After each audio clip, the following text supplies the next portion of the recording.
Good morning. Thanks for that, Wells. Good to be together this morning. Hello and welcome to Neighborhood Unitarian Universalist Church in Pasadena. Welcome to all members, friends, and guests here in person and virtually. My name is Elizabeth Sadlon. I'm the president of your board of trustees. Neighborhood Church creates and grows an inclusive community of faith connected by love, spirit, and service. We acknowledge our presence on the ancestral and unceded territory of the Gabrielino Tongva peoples, the traditional caretakers of the lands and waters of this campus. With respect for the rights and wisdom of Indigenous people, we acknowledge our harmful colonial histories and commit to decolonizing our own practices, to learning new ways of being in community, in good relationship with Indigenous people of the land and with the land itself. Today's service is led by our interim minister, Reverend Dr. Teresa Cooley, with music by Wells Lang, Adrian Banuelos, and Cesario Perez.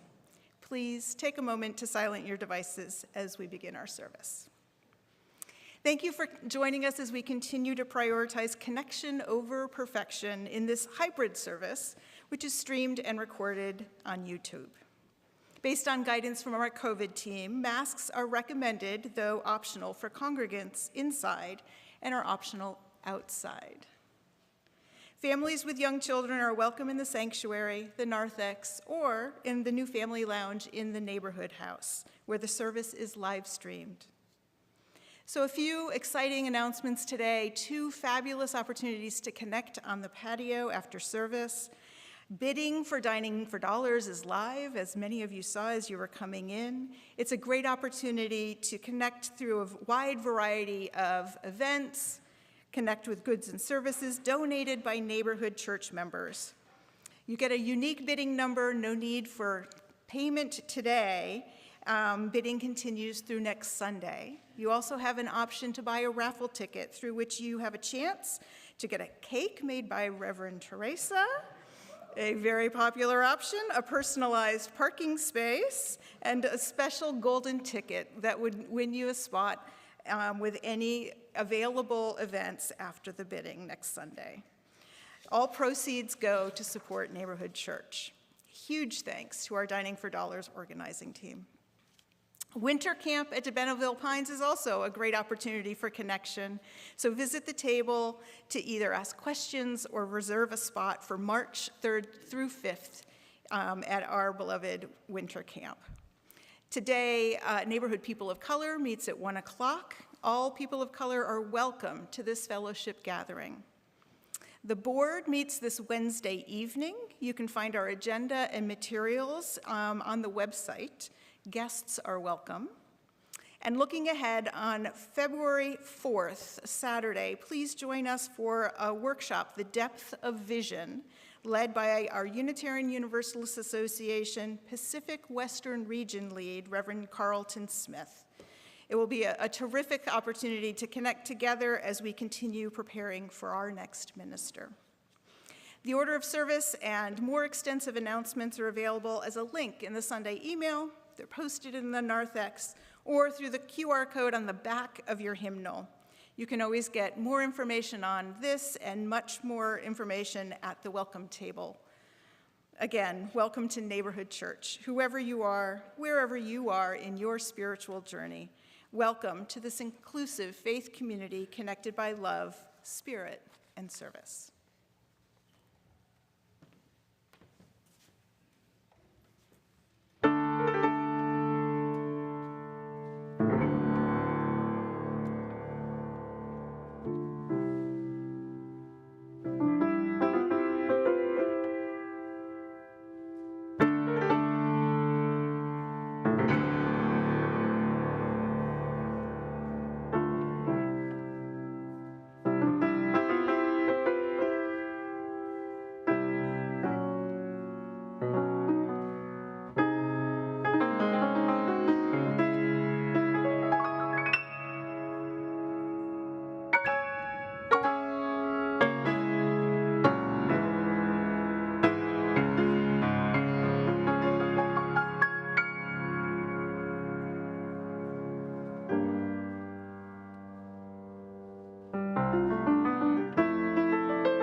Before our service begins, let us take a moment to dwell in silence in prayerful recognition of the terrible act of terrorism that took place last night in Monterey Bay. Our love and our thoughts are with all of those who suffer, and we renew our commitment to making this a world where hate cannot prevail. Let us spend a moment in quiet.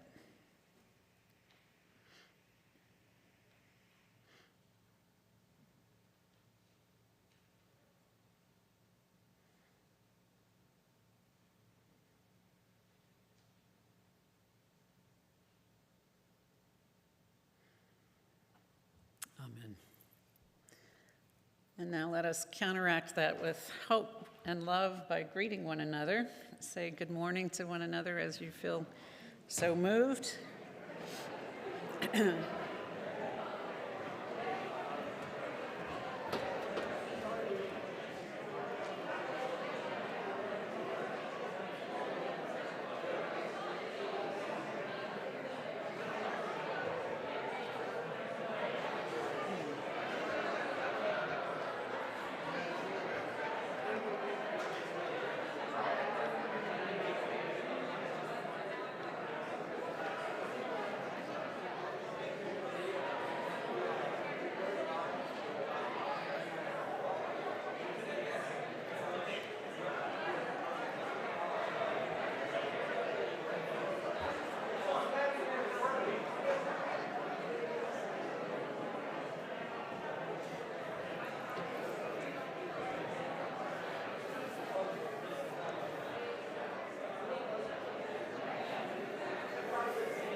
There we go. All right. Thank you, Wells.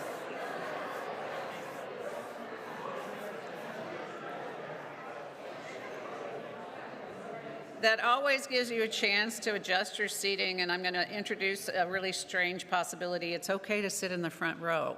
It really is. Thank you for your stalwart help in that. Our invocation comes from my colleague, Mark Bellatini. O thou nameless, named in so many ways by all of us, give wings to our heart and set free the ancient joys within us. Lift the veils of sleep from our minds with care, and let outward morn be called to inward dawn. We are here to worship, to join in singing an Alleluia we did not begin and which we shall not complete, to take our part in a play of praise, a rhythm of revelation, a merciful art, that it might give shape to our longing for you, O love, our way and our end. Set free within us our gifts to bless and be blessed. Set the day before us as a splendid, holy gift, and bless these hours with thy participation and the quickening of our devotion. We are here. Come, let us worship together.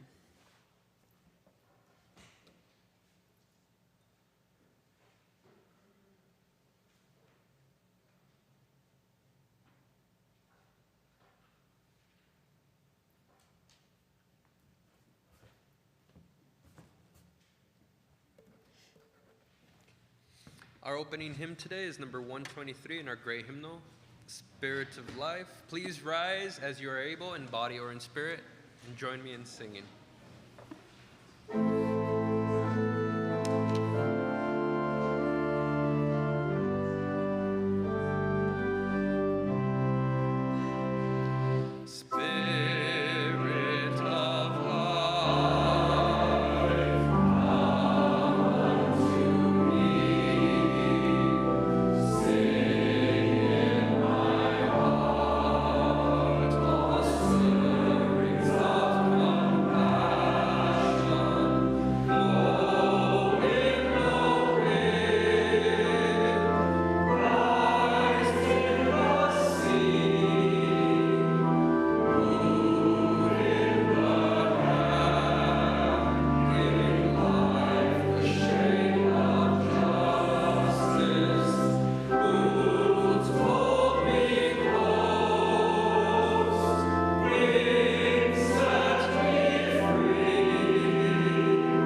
Good morning. I'm Matt Vasco, the Director of Spiritual Exploration here at Neighborhood Church, and it's just a joy to be with you all this morning. My wife, Delphine, and I are 19-year residents of Monterey Park.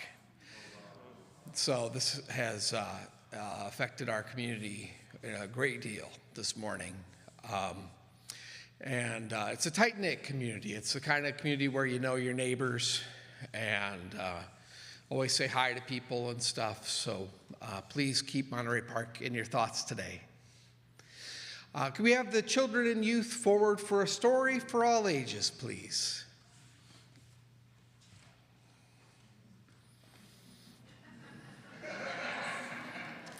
One brave soul. Making the trip. All right. Oh, here we go. Now we're getting some more. Welcome, youth. Wonderful.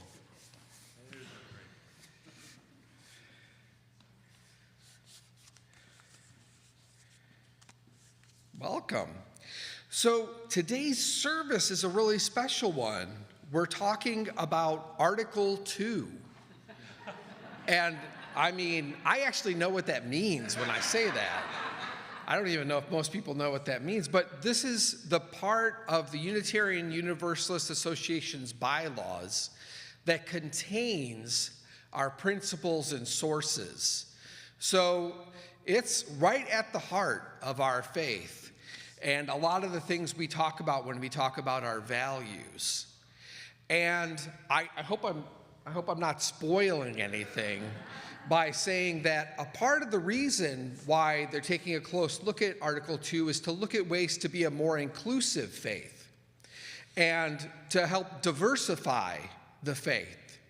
So I brought a book about inclusivity this morning called The Day You Begin. And it's about coming into a new space and maybe feeling like everybody there's a little different than you. And I think some folks might experience that when they come here to Neighborhood. So this will be an interesting opportunity for all of us to kind of put ourselves in the shoes of a newcomer. And we do have some newcomers here today, so welcome. The book is by Jacqueline Woodson and illustrated by Rafael Lopez. The Day You Begin.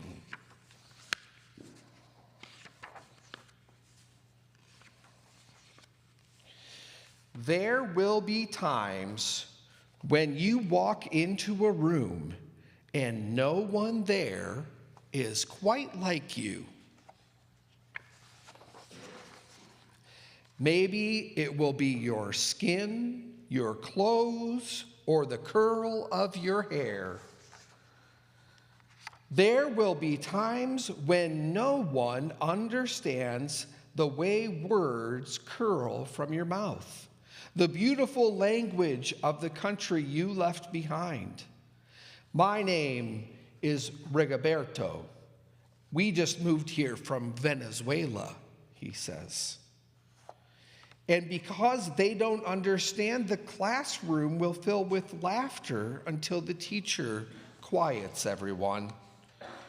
Rigoberto from Venezuela, your teacher says, so soft and beautifully, that your name and homeland sound like flowers blooming the first bright notes of a song. There will be times when the words don't come. Your own voice, once huge, now smaller, when the teacher asks, "What did you do last summer? Tell the class your story." We went to France, Chayla says. These shells came from a beach in Maine. A boy named Jonathan holds out a jar filled with tiny shells so fragile they look like they'll turn to dust in your own untraveled hands. My whole family went to India, Spain, South Carolina. Each souvenir a small triumph of a journey. Their travels going on and on.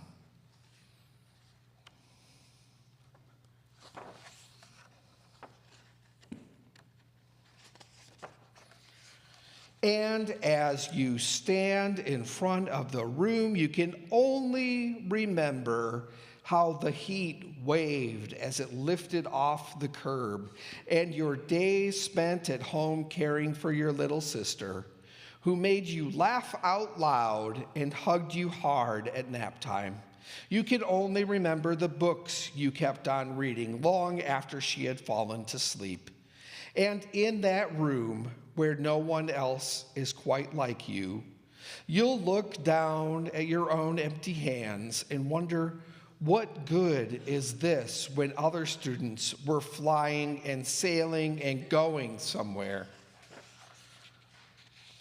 There will be times when the lunch your mother packed for you is too strange or too unfamiliar for others to love as you do. When even your own friend Nadja will wrinkle her nose and say, "What's in there anyway?" And you'll wonder how she doesn't see the rice beneath the meat and kimchi. You'll wonder why she doesn't remember that rice is the most popular food in the world. There will be times when the climbing bars are too high, the run is too fast and far, the game isn't one you can even really play. I don't want him on our team. You can watch. Maybe you can have a turn later. There will be times when the world feels like a place that you're just standing all the way outside of. And all that stands beside you is your own brave self, steady as steel and ready even though you don't yet know what you're ready for.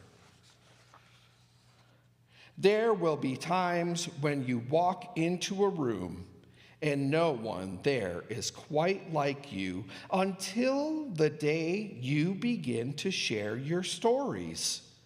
My name is Angelina, and I spent the whole summer with my little sister.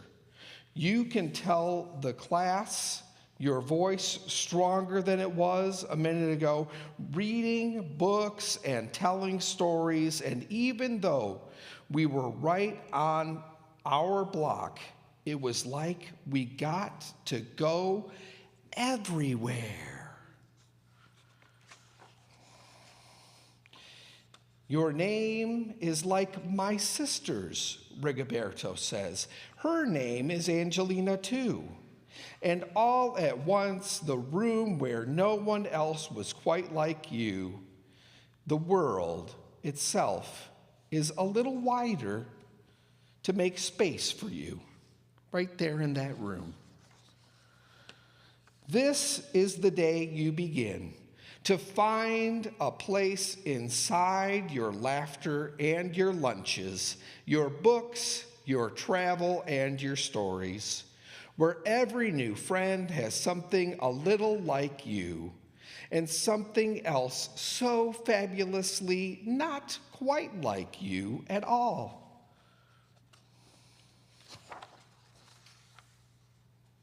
And then we all fit in, right? I like the teenagers nodding, right on. The teenagers dig it, so I'm all right. All right. Let's sing you all out to your classes.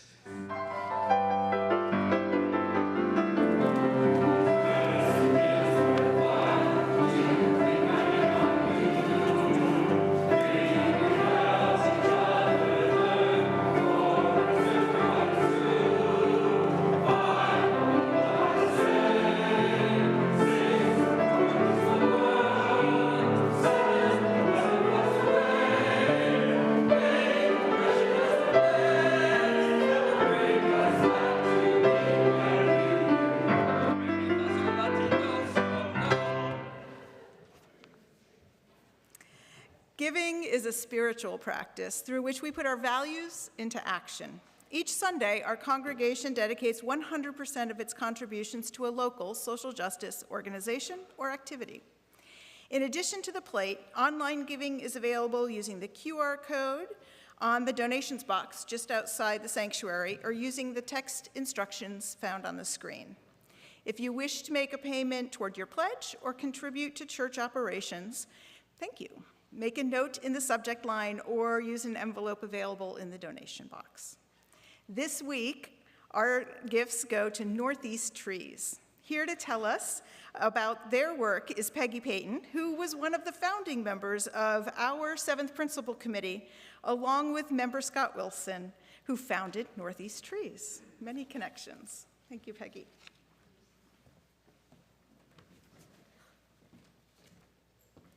Good morning, everyone. The 7th principle, our 7th principle, is the respect for the interdependent web of all existence of which we are a part, and that web is fraying. We have to do as much as we can to mend that web. And one of the things we can do is plant trees, which Northeast Trees does beautifully. Northeast Trees is a community-based, nonprofit organization that plants trees, creates parks, and open space throughout Los Angeles, particularly or especially and most valuably in the underserved neighborhoods that really need tree canopy and open space. I was introduced to Northeast Trees through Scott Wilson. Some of you remember Scott Wilson, force of nature. I ran into him and Northeast Trees right after he and Northeast Trees had planted hundreds of trees on a barren hill on Occidental College campus. And we worked with them to plant trees on a hillside between here and the Rose Bowl in the Arroyo. Some of you may remember doing that. That was also a long time ago. Scott's thing was, his motto was,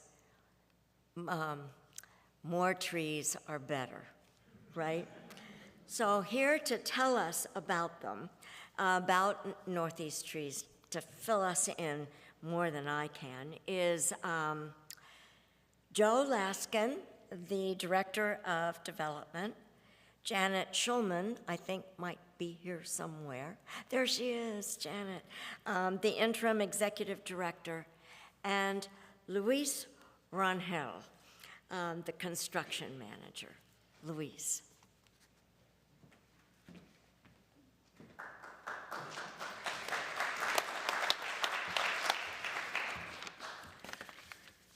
Good morning, everyone. I want to start by thanking the neighborhood Unitarian Universal Church for the opportunity to be here. My name is Luis Rangel, and I was born and raised in one of the many public housing sites of LA. I'm a first-generation Mexican-American, and I was not expected to do much after high school, just graduated. Some of you know Aaron Thomas, and he loves the story of me starting with Northeast Trees. It was my last day of high school, and I had no idea where to go from there. I was walking home, and as fate would have it, there is a flyer on the sidewalk for a job fair down the street, so I stopped by. So I came across Aaron from Northeast Trees, who at the time was running an outreach program for at-risk youth. They were partnered with this church and at the same time planting trees on the Arroyo Seco a block away from here. After hearing more about the organization and their mission to bring nature back to its community, I wanted to sign up. Aaron gave me the chance and I started 3 days later. I fell in love with working with nature during my time at Northeast Trees, and that love took me to the National Park Service for over 10 years. There I gained an even greater knowledge and appreciation for caring for natural habitats, flora, and fauna. My back could only carry chainsaws up those mountain passes for so long, so of course, coming back to Los Angeles a few years back, I rejoined with Northeast Trees. This organization in their 34 years has planted over 100,000 trees. trained and employed hundreds of local youth, and designed and built over 50 parks and projects, including 25 LA River parks. Some of the projects that we are currently working on include South LA and Watts Urban Greening, which is providing 8,000 trees to the lowest canopy communities in LA.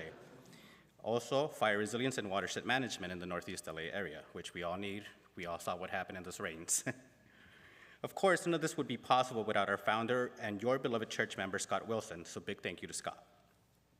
We're honored to rekindle our organization's deep connection to the neighborhood Unitarian Universalist Church, and very grateful for your donations and support. Thanks also to Peter Eisenhart, Reverend Dr. Teresa G. Cooley, Lee Breinhardt, Ned Racine, Elizabeth, Richard Campo, and R.J. Sakai for their help. You can follow us on LinkedIn, Instagram, Facebook, and Twitter, and we would really love to have the whole congregation at our upcoming volunteer actions. There are lots of fun and happen on the first Sunday of every month at Ascot Hills Park. For more information is on our website. We have a few plants available today on a first-come, first-served basis, but there are always more at the nursery at the events. Thank you all again so much for having us here today.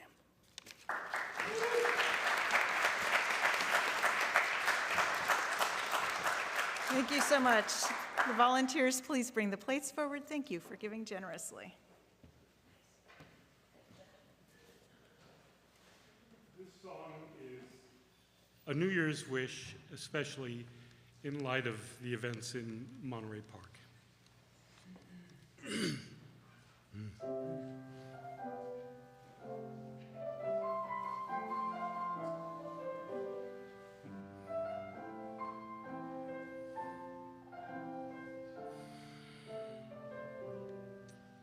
From a distance, the world looks blue and green, and the snow-capped mountains white. From a distance, the oceans meets the streams, and the eagle takes to flight. From a distance, there is harmony, and it echoes through the land.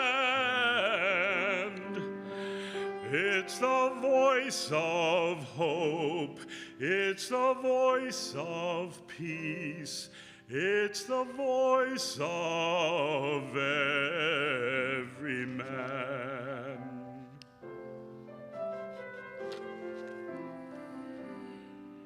From a distance, we all have enough, and no one is in need. There are no guns, no bombs, no diseases, no hungry mouths to feed.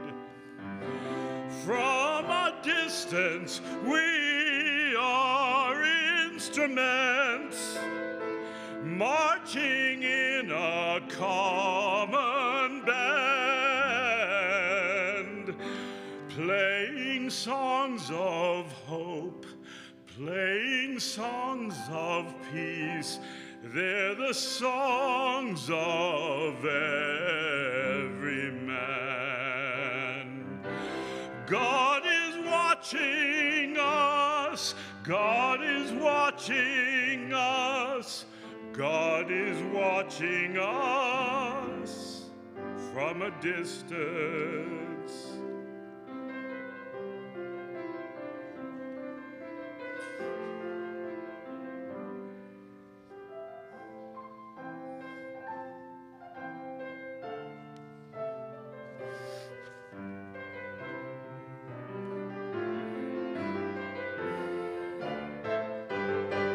From a distance, you look like my friend, even though we are at war. From a distance, I cannot comprehend what all this fighting's for. From a distance there is harmony, and it echoes through the land. It's the hope of hopes, it's the love of loves, it's the songs of every man. It's the hope of hopes, it's the love of loves. This is the song of every man. And God is watching us, God is watching us, God is watching us from a distance. Oh, God is watching us, God is watching us, God is watching us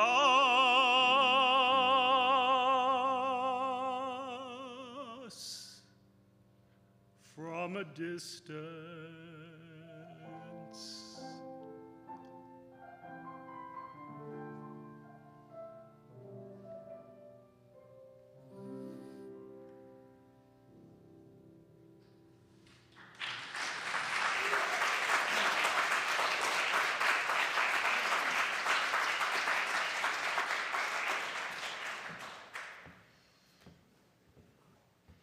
Thank you, Cesario. A prayer indeed. Let us join in the spirit of prayer, of reflection, of meditation, as we ground our bodies, open our spirits. And I share these words from our Universalist ancestor, Clarence Skinner. Therefore, I will dream. I will light the candle yet again, illumine the dark, forsaken house, bring back the folk who thrilled at glimpses of a more just world. People a stage with pageantry and bid full panoplied illusion still enact the epic of community. I will summon from out of time's unfathomed store great souls who in the midst of hopeless days kept faith and knew the loneliness of God. Those splendid deaths and yet more splendid lives which rallied their faltering age with valiantness and left strong memories to breed strong hopes. For such undying fellowship has power to swell our shrunken souls to ampler mold and make us truer folk. I will still proclaim the vision splendid till it strikes God fire in old and broken hearts and urges on the world to consummate its dream. God is unsurrendered, so am I. Therefore, I will live communicate with hope. I light the candle and I dream. Amen.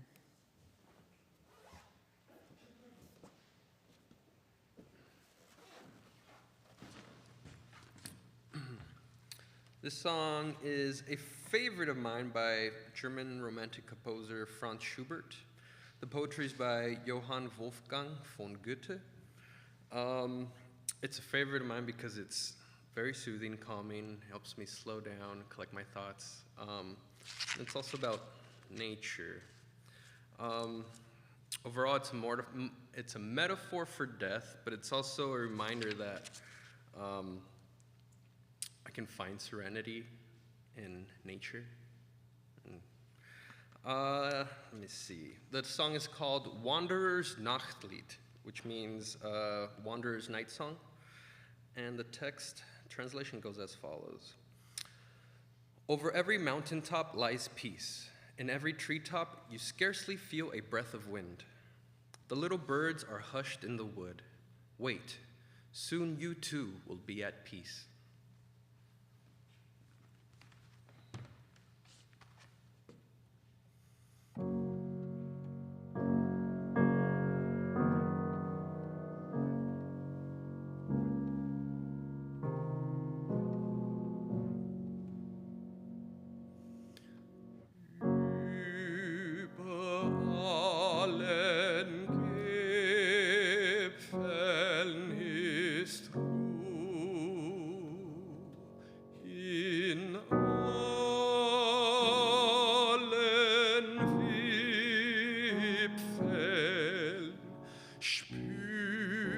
ist du kaum einen Hauch, die Vöglein schweigen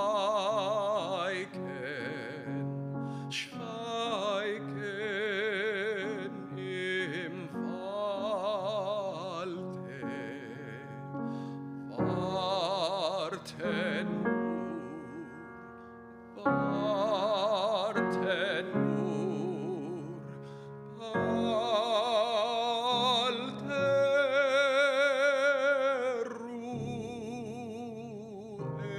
ruhest du auch.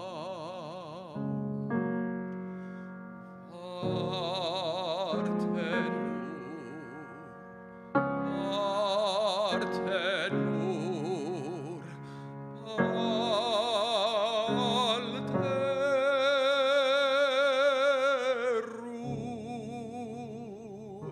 ruhest du auch.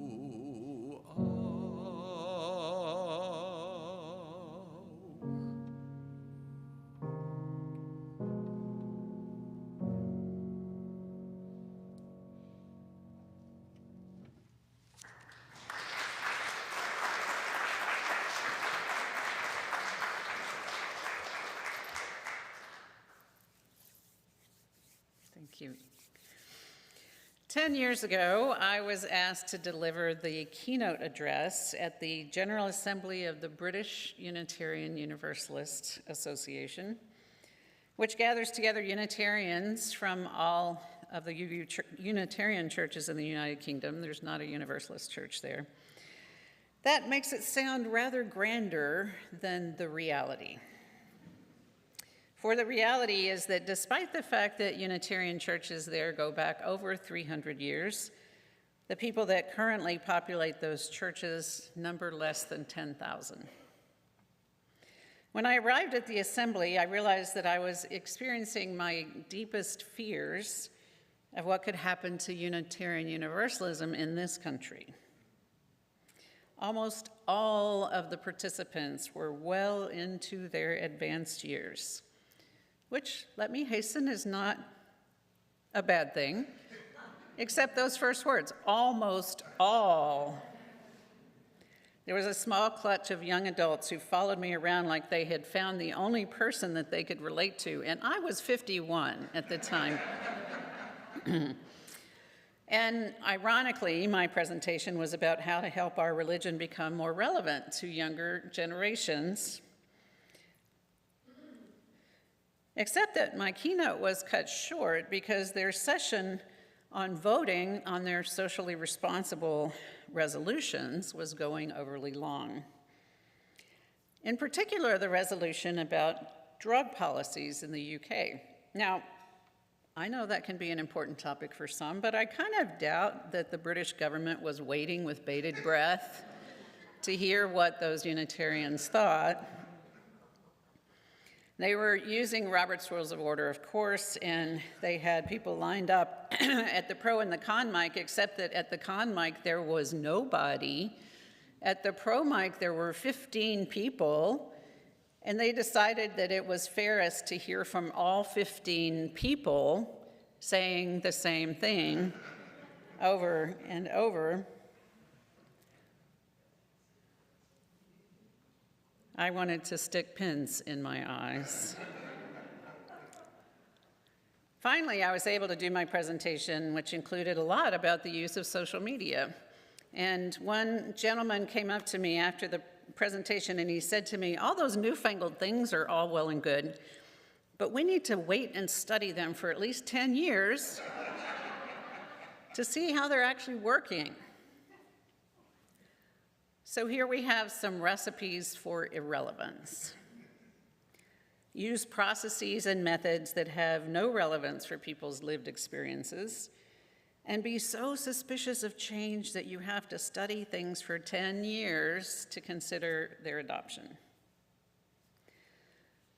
So unfortunately, we have had our own version of this in the United States at our annual General Assemblies. Luckily, that is changing. But up until recently, the conversations on the floor of the General Assemblies had more to do with the rules of debate than the content of what we were debating. I remember 3 years ago, there was a conversation about the rules that took 2 hours of the Assembly's time. When I was on the UUA staff, we were required to sit in the Assembly Hall in what we called the bullpen for all sessions. And I regularly wanted to pull out that box of pins that I mentioned earlier. Have I said enough about how much I hate these kind of processes? I could go on, but I won't. As a side note, I will say that is why I'm so grateful to Elizabeth Sadlon, who has introduced us to a different way of decision making. It's almost enough to keep me in the room for our annual meetings.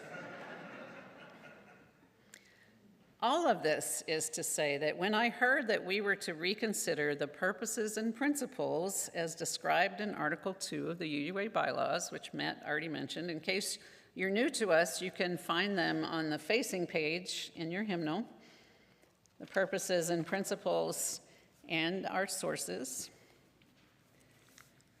which were voted on in 1985.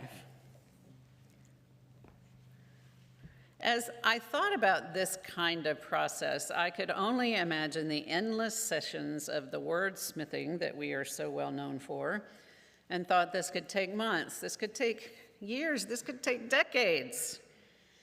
I also knew that despite our lack of attachment to dogma, we UUs are no less susceptible to the grief that occurs when something that is core to us is changing.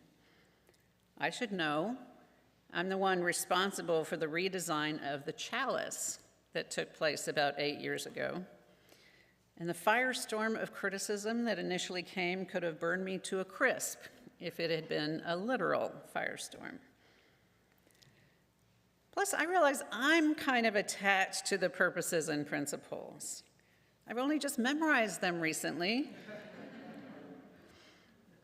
But then I started hearing myself saying things like, the purposes and principles have been serving us just fine since 1985. Why do we need to change them now? And I realize I'm starting to sound like that elderly British gentleman. So why is this important? What does it have to do with those of you who are sitting in the pews thinking about what you want to have for lunch? The thing is that the purposes and principles have been a way for us to describe Unitarian Universalism and add to them the sources of inspiration, and it becomes a little easier to try to explain to your neighbor, to your coworker, to your friends, why you come to this church, why this is different from other traditional religions people may be familiar with. As I say over and over again, we come together with many different beliefs. The question is, how do we act on them, both individually and together? But it must also be said that the purposes and principles have been a kind of belief statement. For instance, affirming the inherent worth and dignity of every person requires us to believe in something in common. As the authors of the Article 2 Commission report say, they recognize that they have served any number of purposes. They give us a theological statement. They help educate us and others. They can help us be evangelical, to explain ourselves and encourage people to come to us. They can be social in the sense that we can have a common understanding of them, and they can be personal. I know that I have been personally challenged by them, and I return to them again and again for a moral guide. To affirm the worth and dignity of every person is a tall order when we are faced with an act of hatred like last night.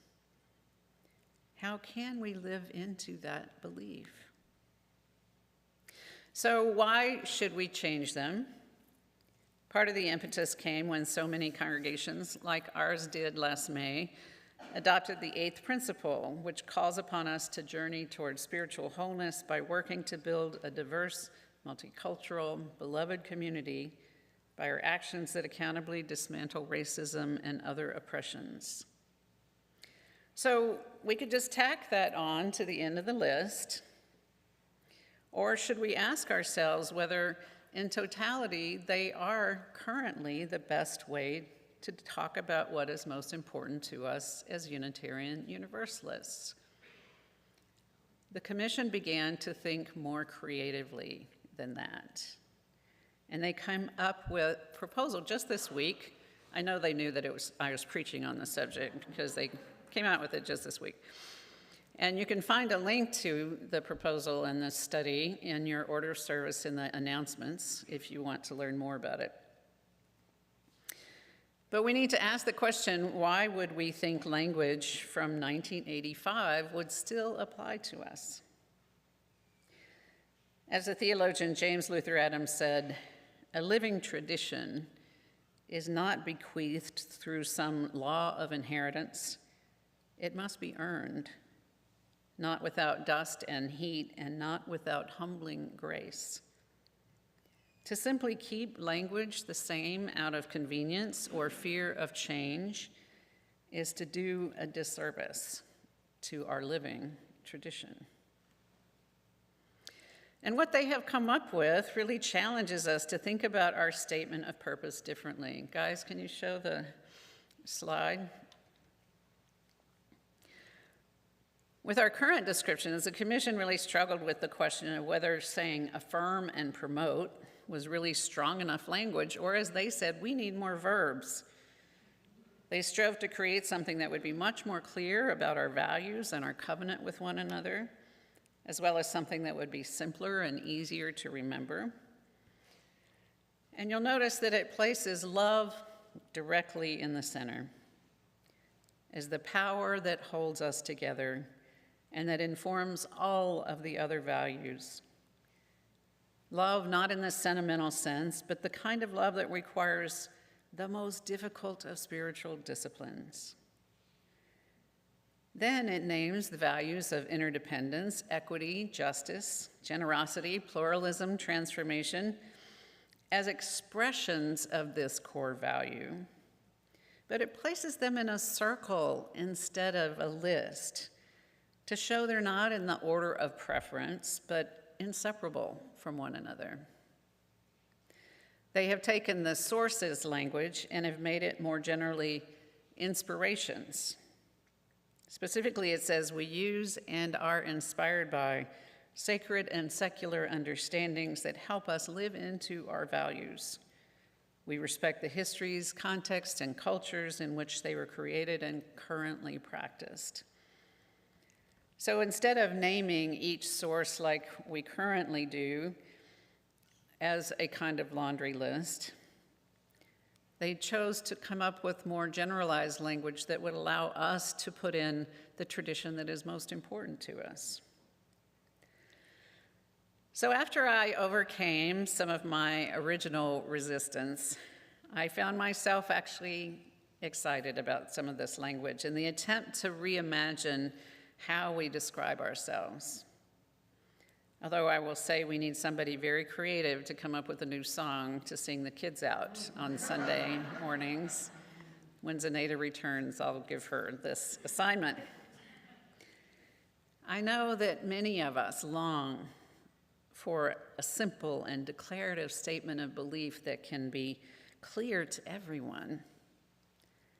But I imagine that even just among us in this room, we would have difficulty coming to agreement about that language. It's a very different understanding of the word belief. To me, it evokes that wonderful piece by Sophia Lyon-Fahs, the great ancestor of UU religious education theory. And you can find the whole text of it in the responsive reading number 657 in your gray hymnal. I'm not going to read the whole thing, but I commend it to your attention. She says, it matters what we believe. Some beliefs are like walled gardens. Others are expansive and lead the way into wider and deeper sympathies. Some beliefs are like shadows. Others are like sunshine, blessing us with the warmth of happiness. Some beliefs weaken a person's selfhood. They blight the growth of our resourcefulness. Other beliefs nurture self-confidence and enrich the feeling of personal worth. Some beliefs are rigid, like the body of death, impotent in a changing world. Other beliefs are pliable, like the young sapling, ever growing with the upward thrust of life. Desiring a simple statement of belief is akin to a deeply embedded longing that I believe we all have to find ourselves in some kind of clear home. And yet we know that home is not a static place. The writer Bayo Akamalafi writes of this longing to and for his young daughter. He says, "I wish I could offer you this story of arrival, a tale of a city in the horizons with which you could warm your weary bones made hard and brittle by cold, long pilgrimages. A map to teach you how to go, why to go, when to go, and what to look for when the place you seek stretches unforgivingly in the taunting distance. But I can't." Instead, he says, "I want a new desire for the future. May this new decade be remembered as the decade of the strange path, of the third way, of the broken binary, of the transversal disruption, the chaotic moment, the post-human movement for emancipation, the gift of disorientation that opens up new places of power." So does this new way of describing our faith really work for us? Not just intellectually, but in a day-to-day lived way? I'm beginning to think that it can. Words like transformation, generosity, equity, justice, and pluralism, and most especially love, are inherently aspirational. We can never fully live into them. But I do think they point a way down a common path in which we can try and grow and learn together. So again, to invoke our Universalist ancestor, Clarence Skinner, "I will still proclaim the vision splendid, till it strikes God fire in old and broken hearts and urges us on the world to consummate its dream. God is unsurrendered, so am I.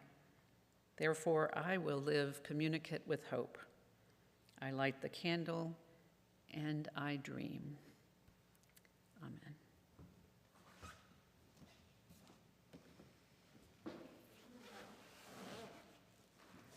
Rise in body or in spirit, and join me in singing our closing hymn, number 131, "Love Will Guide Us."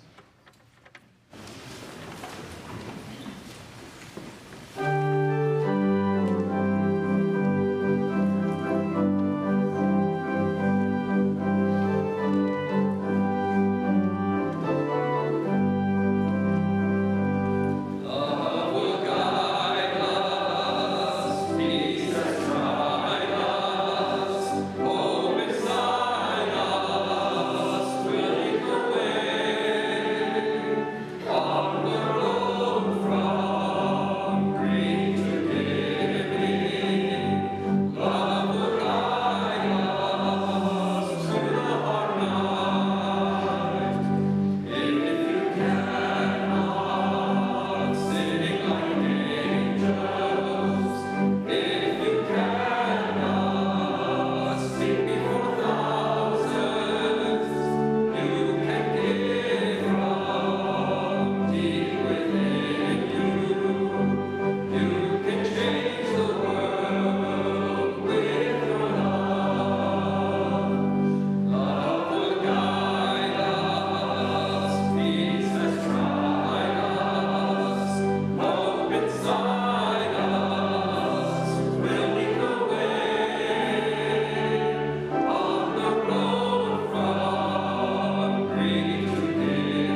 May we forever hope in the possibilities of life.